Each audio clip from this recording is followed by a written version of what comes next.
अम्बेडकर नगर को सीएम योगी आदित्यनाथ ने 1,01,231 करोड़ की विकास परियोजनाओं की सौगात दी है। सीएम योगी ने 6,778 विकास परियोजनाओं का लोकार्पण और शिलान्यास किया है। कार्यक्रम को संबोधित करते हुए सीएम योगी ने युवक मंगल दल और महिला मंगल दल के सदस्यों के स्पोर्ट्स किट भी वितरित की है। इस दौरान सीएम ने कहा है कि 2017 के पहले यूपी में माफियाओं की समानांतर सरकारें चलती रही थी। पहले गरीबों की आवाजों को दबाया जाता था, लेकिन 2017 के बाद से माफियाओं की छुट्टी हो गई है।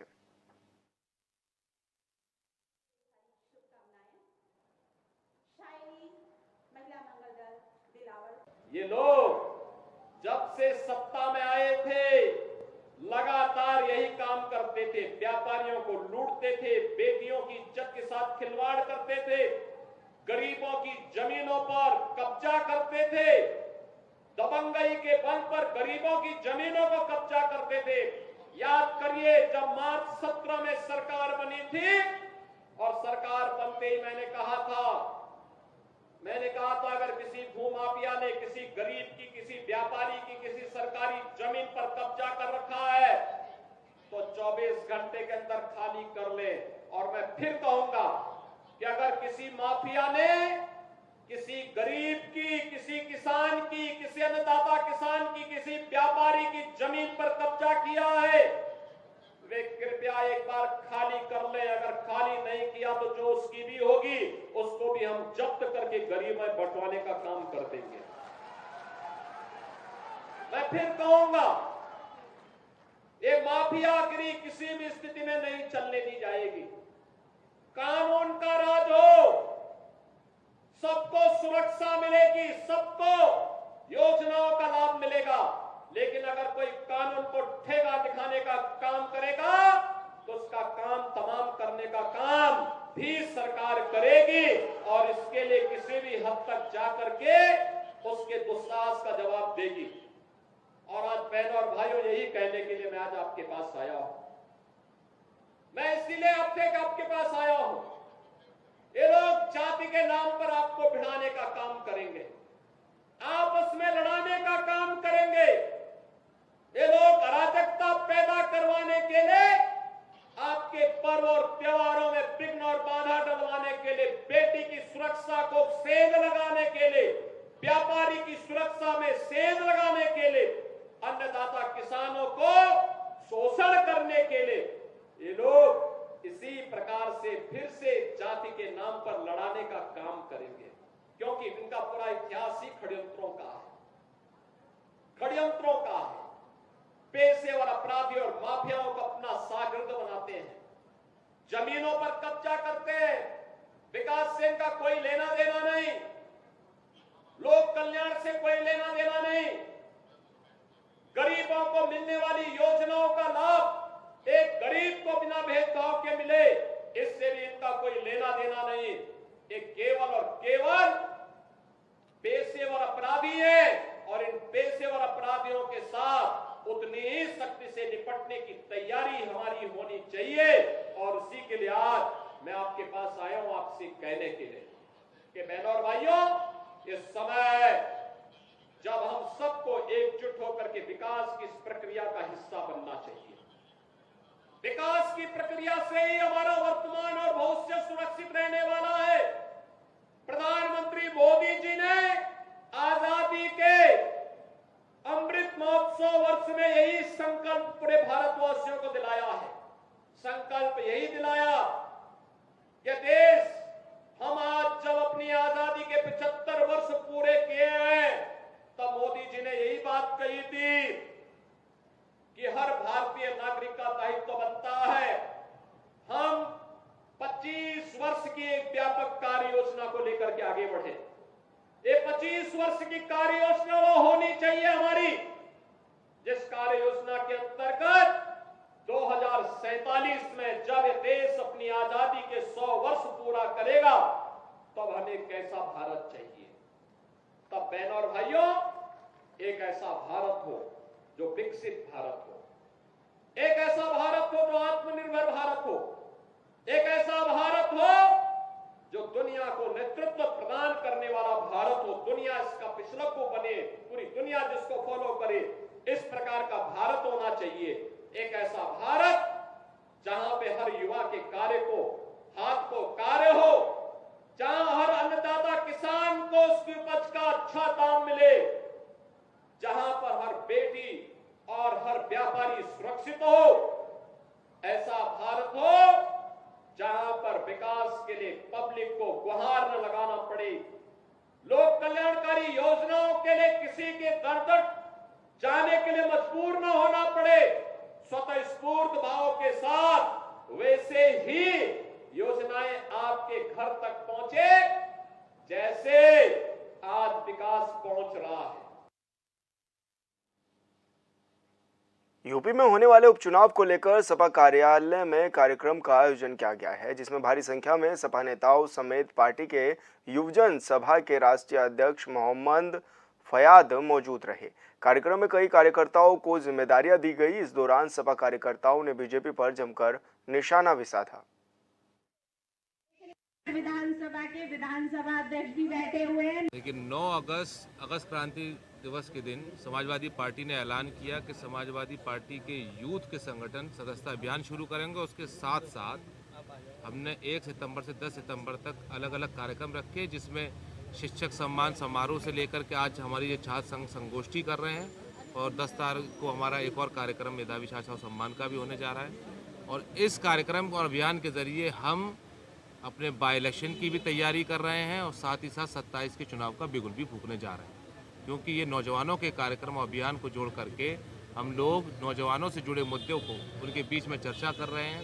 क्योंकि इस सरकार में लगातार हम देख रहे हैं कि पेपर लीक ऐसे आम कर दिया गया है, हर दिन हर परीक्षा लीक हो जा रही है। नौजवान जो बेरोजगार, वो रोजगार चाहता है, लगातार नौकरियों में धांधली हो रही है, आरक्षण के नाम पर धांधली हो रही है। उस पर हम लोग युवाओं से बात कर रहे हैं, जोड़ रहे हैं, और हम देख रहे हैं कि युवाओं के अंदर इतनी नाराजगी है, और इसका सबूत 2024 में भारतीय जनता पार्टी को उत्तर प्रदेश में हरा करके नौजवानों ने दे दिया है।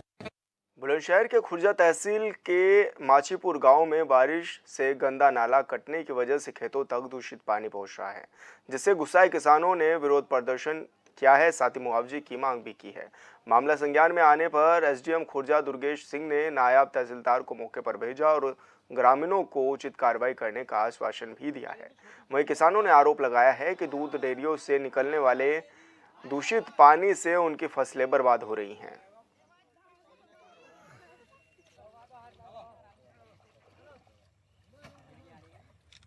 किसान मोहल्ला में या हमारी ज़मीन है, या हमने किसानों को लीज पे दे रखी है।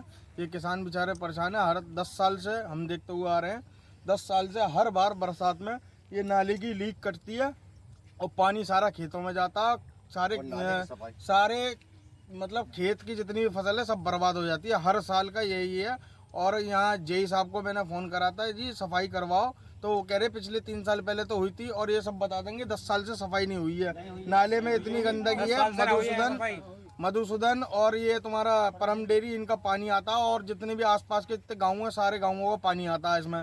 इसके पानी आने से ये नाला ओवरफ्लो होता है। अगर इसकी सफाई हो जाए तो ओवरफ्लो नहीं होगा। फसलों में नुकसान हुआ है। लगभग कितनी जमीन में नुकसान है, कितना नुकसान होगा और किस चीज से नुकसान हुआ है? लगभग हजारों बीघे के जमीन है जिसमें ये नुकसान हुआ है ना। ये डेयरी का ये पानी आता, मधुसूदन वगैरह कहाँ परम वगैरह जितनी डेयरी है परमानेंट चलता है ये पानी। उसके बाद में इसमें घास जुत का धंध है, इसकी सफाई नहीं हुई 10 साल से लगभग, और सारे किसान बर्बाद होते हैं हर साल इसी तरीका से। तो किस अधिकारियों से भी शिकायत की है इस विषय में आपने कभी? हर साल शिकायत करते हैं मगर कोई सुनता ही नहीं इस बारे में। किससे शिकायत की अब तक? एसडीएम से करी है और पेट्रोल वगैरह इनसे खूब करी है शिकायत, कोई सुनता नहीं। क्या मांग क्या है? अब हमारी मांग ये कि इसकी सफाई होनी चाहिए, इसकी पटरी भी बननी चाहिए, क्योंकि ये बार बार कटती है इससे पानी से। यही मांग है हमारी। ठीक, पटरी बन जाओ। और संवाददाता जिशान अली हमारे साथ फोन लाइन पर जुड़ गए हैं। जिशान, क्या कुछ ये मामला है और अभी ग्रामीण क्या मांग उठा रहे हैं? बिल्कुल विशाल, देखिए बता दें, बुलंदशहर के तहसील खुर्जा के माचीपुर गांव का ये मामला है, जहां किसान अपने खेत पर एकत्रित हो जाते हैं, इकट्ठा हो जाते हैं और नारेबाजी करते हैं। गुस्साए एक किसान पूरी तरह से विरोध करते हैं, प्रदर्शन कर रहे हैं, जिस तरह से तस्वीरों में देखा जा सकता है। इनका साफ तौर से जो मांग है इनकी, जो इनका आरोप है, इनके खेत के पास में दूध की डेयरी है जहां दूषित पानी इकट्ठा होता है और इनके खेत में चला जाता है, जिससे जो खेत की फसल है वो पूरी तरह से इनकी नष्ट हो रही है, बेकार हो रही है। तो उसी को देखते हुए जिनके खेत आसपास में है सब इकट्ठा होते हैं और नारेबाजी करते हैं, डेयरी के खिलाफ भी और प्रशासन के खिलाफ भी। लेकिन बता दें आपको, मामला संज्ञान में आने पर एसडीएम खुर्जा जो है उन्होंने नायब तहसीलदार को मौके पर भेजा और पूरे मामले को संज्ञान में लिया है। जी। लेकिन जिशान, जिस तरह से लंबी समय से ये मांग भी कर रहे हैं, ऐसे में शासन प्रशासन के लोग क्यों इनकी सूद नहीं ले रहे हैं? बिल्कुल विशाल, देखिए बता दें, जिस तरह से किसानों की समस्याएं हैं, नए नए के जो किसानों की समस्याएं हैं ये आए दिन सामने आती हैं और प्रशासन को, क्योंकि किसान जो है हमारे देश की रीढ़ की हड्डी होता है, इनकी जो समस्या है प्रशासन को समझनी चाहिए और बड़ी संज्ञान में लेते हुए इस पर कार्रवाई करनी चाहिए। लेकिन अब पूरा मामला आपको बता दें, जिस तरह से खुर्जे का ये मामला है, जिस तरह से जो दूध का दूषित पानी है, खेती का नुकसान हुआ है, तो प्रशासन को संज्ञान में लेना चाहिए और उस पर एक्शन लेना चाहिए अगर दूषित पानी है तो, और जो किसानों की फसल का नुकसान हुआ है उसको जरूर मुआवजा देना चाहिए। ऐसे में क्या किसानों की फसलें भी बर्बाद होती हुई नजर आ रही हैं वहां पर?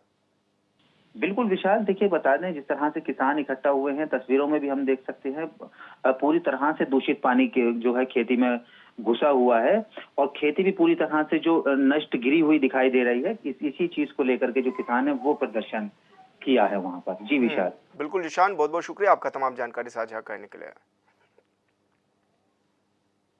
बहराइच जिले के महसी तहसील में नरभक्षी भेड़ियों का आतंक लगातार जारी है। भेड़िए अब तक एक महिला समेत 10 मासूम को अपना शिकार बना चुके हैं, जबकि 51 से ज्यादा लोगों को इन नरभक्षियों ने घायल कर दिया है, जिससे ग्रामीणों में दहशत का माहौल भी बना हुआ है। हालांकि वन विभाग की टीम अब तक 4 भेड़ियों को पकड़कर पिंजरे में कैद कर चुकी है, लेकिन 2 भेड़िए अभी भी खुलेआम घूम रहे हैं।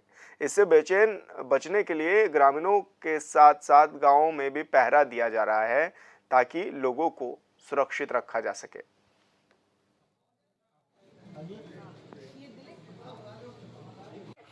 ये भेड़िए का वजह है और 4 पकड़ चुके हैं, 2 पकड़ने के लिए बाकी हैं।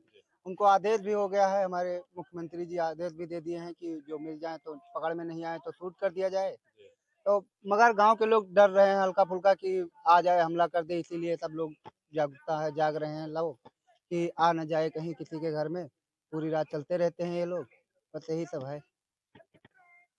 भेड़िए के हमले की वजह से हम लोगों को जगाने के लिए रात में पहरा दे रहे हैं, लोगों को अंदर करने के लिए, घर के अंदर करने के लिए, लोग घर के अंदर रहें और सुरक्षित रहें। किस तरीके से करते हैं यहाँ पर? डोर टू डोर जाते हैं और उनको जो बाहर है उसको अंदर करते हैं। वैसे तो कोई बाहर मिलता नहीं है, इक्का दुक्का कोई मिल जाता है तो उसको बताते हैं कि अभी भेड़िया पकड़ा गया नहीं है, अभी खतरा बना हुआ है, आप लोग अंदर लेते हैं। और यहाँ रुके छोटे से ब्रेक के लिए।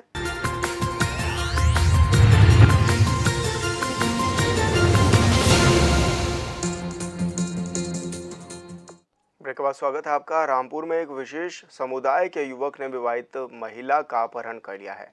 वहीं पुलिस अभी तक मामले का खुलासा नहीं कर पाई है, जिसको लेकर हिंदू संगठन के लोगों ने एसपी कार्यालय का घेराव कर धरना प्रदर्शन किया है, जहां कार्यालय में एसपी के न होने के चलते नेता और स्थानीय लोग टीएम कार्यालय पहुंच गए और धरने पर बैठ गए।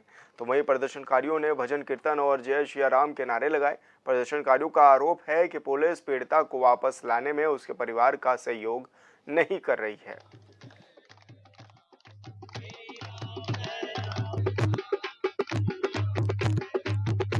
देखिए ऐसा है, ये सारे लोग स्वार क्षेत्र के हैं। एक सैनी परिवार है, उसका नाम डोरीलाल सैनी है। बेचारा बहुत गरीब सज्जन भले परिवार का व्यक्ति है, अपनी खेती करके अपने बच्चों को पालता है। उसकी एक लड़की उनने बड़ी प्यार से मोहब्बत से पाली और बड़ा पढ़ा लिखाने के बाद किसी ने उसका मनतांतरण कर दिया। मनतांतरण करने के बाद उसका मन बदल के वो कोई मुस्लिम गुंडा उसको अपने चंगुल में फांस के ले गया। वो कोतवाल के पास गया, पूरा परिवार रोया, पैर पकड़े, हाथ जोड़े, है कोतवाल साहब किसी सूरत से मेरी लड़की वापस करा दो। मैंने बड़े प्यार से पाली है, मैं अपनी लड़की को कन्यादान करूंगा, प्यार से उसको शादी करूंगा। इस मुस्लिम गुंडे ने बेवजह मेरी लड़की को उसका मनतांतरण करके उसको अपने साथ फंसा लिया है, ले गया है। मेरी लड़की वापस कर दो, मुझे कोई मुकदमा नहीं चाहिए, क्योंकि मैं बहुत गरीब हूँ, कमजोर हूँ मैं, उसका मुकाबला नहीं कर सकता, वो बहुत ताकतवर लोग हैं।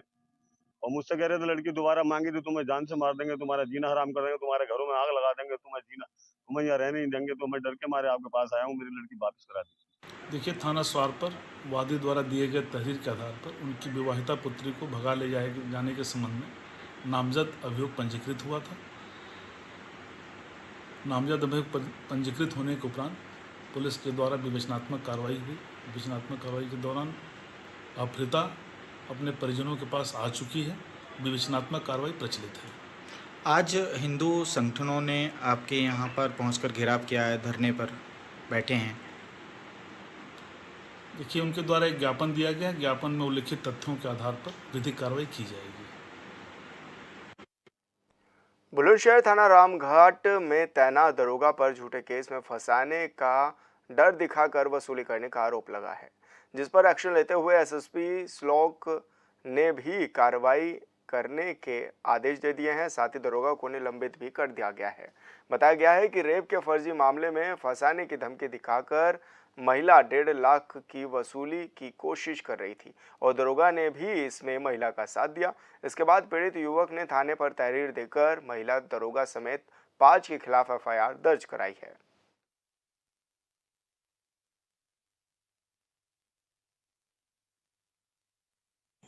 ये थाना रामघाट क्षेत्र में एक युवक जो कि एक प्राइवेट हॉस्पिटल में कार्य करता था, वहाँ पर उसका 1-2 महिलाओं से भी संपर्क हुआ जो कि उस हॉस्पिटल में कार्य कर रही थी। और उसमें से एक लेडी के द्वारा इसको फ़ोन करके बुलाया गया कि तुम्हें आओ, एक लड़की से मिलवाते हैं। जिस पर ये वहाँ गया और उसको एक कमरे में बंद कर दिया। उस कमरे में वो लड़की भी मौजूद थी और बाद में इनके साथ अपने अन्य साथियों को इस महिला ने बुला लिया और ये आरोप लगाया कि उस लड़के के द्वारा जो कमरे में लड़की थी उसके साथ रेप की घटना कारित की गई है और लड़की ने भी ऐसा ही आरोप लगाया है।